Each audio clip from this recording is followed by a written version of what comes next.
All right, what's going on? Big boy J Rowe here, talking a little bit of Cinco de Mayo soft or be a little wet out now. I know we've got some people checking out the fields.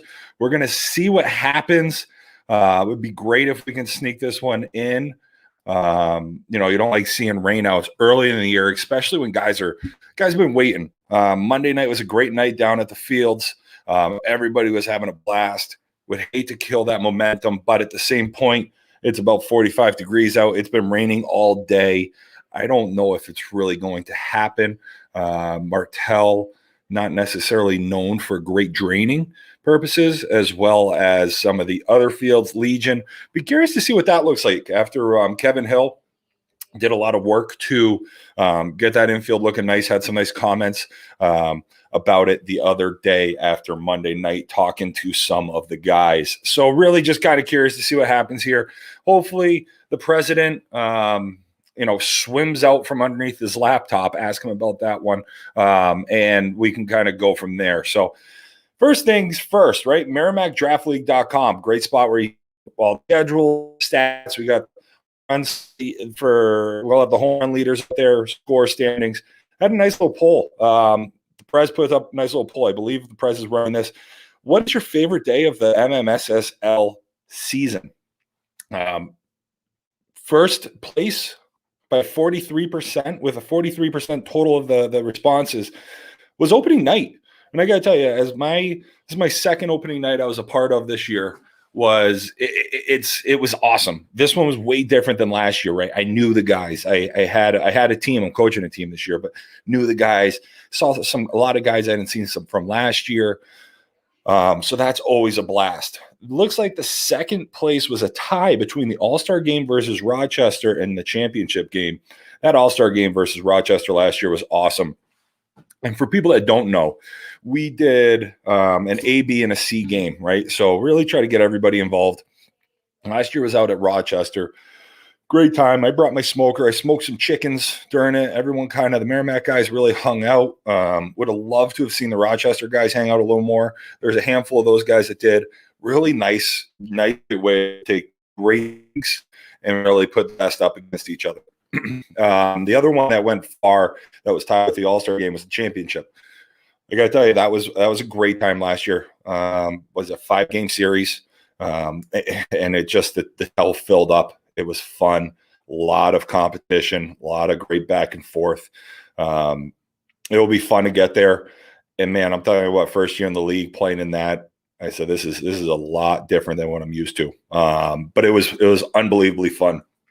Coming in fourth place now after that second place tie is draft day.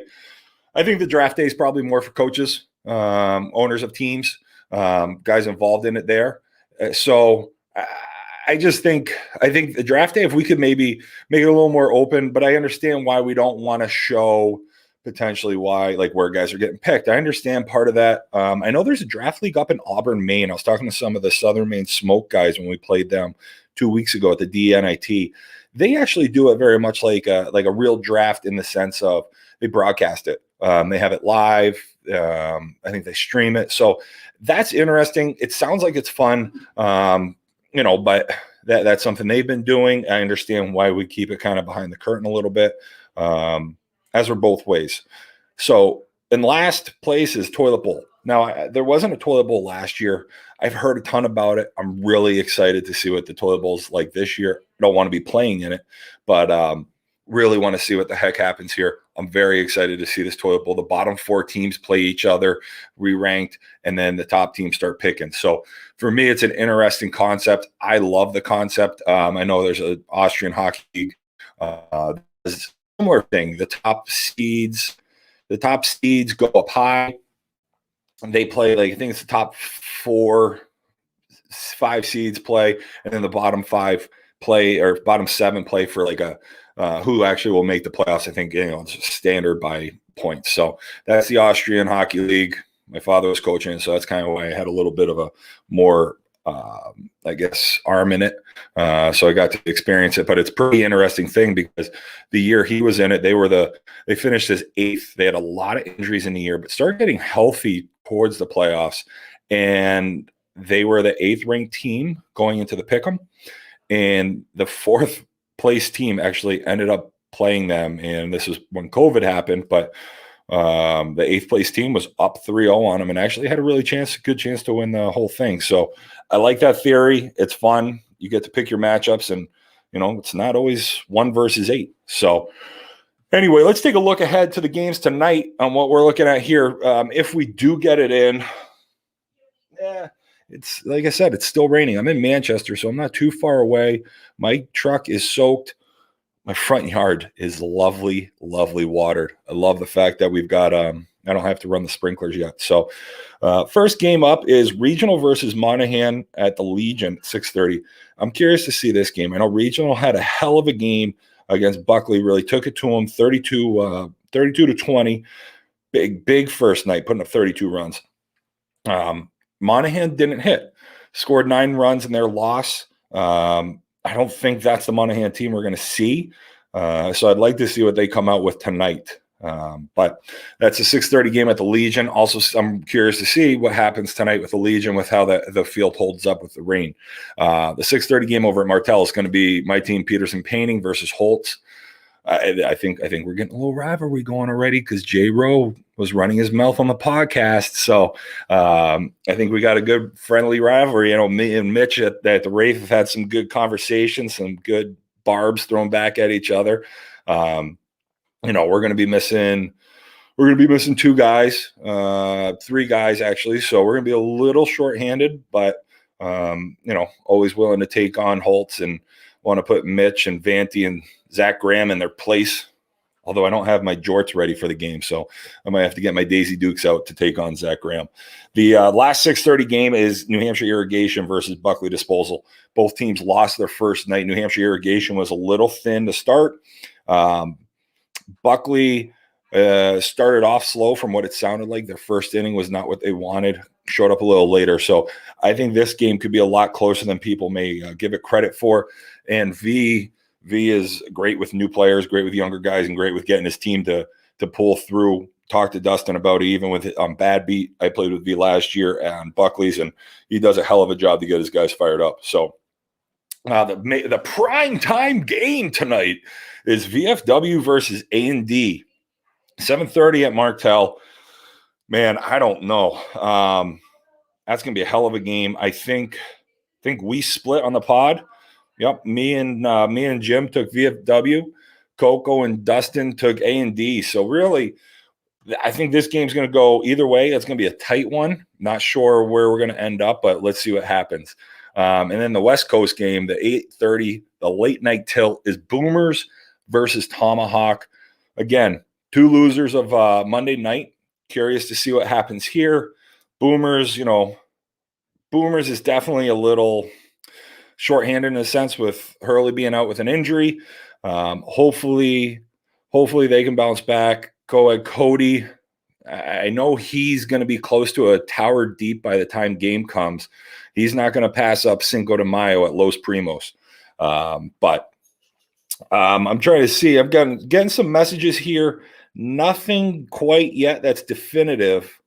But we'll see what happens here shortly. I know looks like Jim O'Connor's got his wet rain suit on, and he took a step outside to see. We got some board members checking out the fields. They've got their rain sticks to see if fields are ready to play.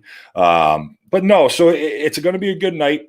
I think that Boomers Tomahawk Tavern game would be a really good one. If I'm looking at the schedule, I think those last 2 games at Martel would be awesome. That's why hopefully, you don't want to force it, especially seems like it's going to rain for a while. I would love to stay around to watch, especially the prime game, and then as well as the late West Coast game. I think those will both be great. Let's go back to week 1. So week 1, I'm leading the way with I am leading the way with Coco. Coco went 3-1. 4-1. I went 4-1. So we're both tied for first in the podcast predictions. Then we've got Dustin. Dustin struggled in week 1, all right? He picked his team and my team to win, and that was it. He lost the other three. He lost Monahan, Irrigation, and Buckley. Dustin's in the toilet bowl right now. He is 2-3, and the Perez is 3-2. He picked 3-2. Obviously, he lost the Buckley game and he lost the Boomers game. I told you, Jim, that was going to be a bad pick. You didn't want to listen to me. Coco, I told you the same thing, but I understand it's your old team, so you didn't want to go against them from last year. My group meets are really starting to fire up. Everybody's asking, are we playing tonight? I have not heard anything yet. I'm here just talking, giving a little recap, a little preview for the night. Got myself found a new Seltzy, the Seltzy Killer. From Founders, Masagave. It's a grapefruit seltzer. Not bad. Not my favorite. But you know what? It was $14 for 15 Celsius, and I'm definitely going to jump all over that all day. So I'm really enjoying the Truly Punches. If you've had those, give those a whack. They are delicious, and I enjoy it. So I'm hoping we'll hear pretty soon here, 3:45, 3:42, 3:45. Hopefully we see that. Now, if these games do get rained out tonight, they will be played up next Thursday.